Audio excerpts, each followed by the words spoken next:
একটু খেয়াল করো, গত ক্লাসে আমরা শিখেছিলাম হিসাব নিকাশ করার সময় যে এইটা একটা চির, এইটা একটা চির, ঠিক আছে, স্লিট, SLIT, স্লিট।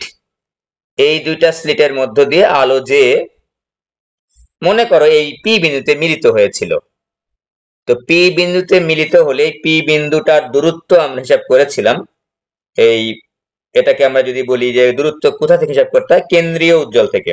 এই যে কেন্দ্রীয় উজ্জ্বল, হ্যাঁ, এখান থেকে দূরত্বটাকে লিখেছিলাম আমরা xn, কেন্দ্রীয় উজ্জ্বল থেকে n তম ডোরার দূরত্ব।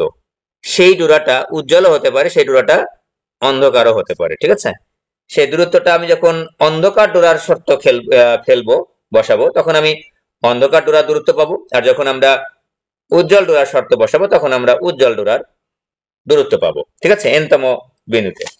তো এখন খেয়াল করো, আমরা পেয়েছিলাম যে পথ পার্থক্য, অর্থাৎ পথ পার্থক্য তোমরা জানোই যে এই S1 দিয়ে আগত আলোক রশ্মিটা পি বিন্দু পর্যন্ত যে দূরত্ব অতিক্রম করেছে তার নাম দিয়েছিলাম আমরা x1।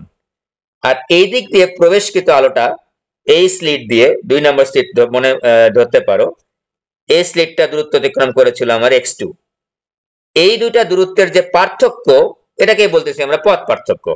সেই পথ পার্থক্যটা আমরা হিসাব নিকাশ করে বের করেছিলাম হচ্ছে AXN/D।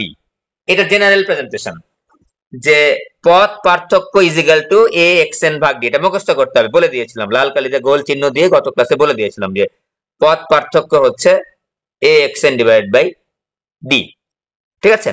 তো এখন এই পথ পার্থক্যের সমীকরণটা যেটা পেয়েছি, এ হচ্ছে কোনটা দেখো তো, একটু খেয়াল করে দেখো তো, এই যে চির দ্বয়ের মধ্যবর্তী দূরত্ব, এটাকে আমরা বলছি এ, মনে যেন থাকে। কোনটা কোন সিম্বল দ্বারা প্রকাশ করতে সেটাও গুরুত্বপূর্ণ।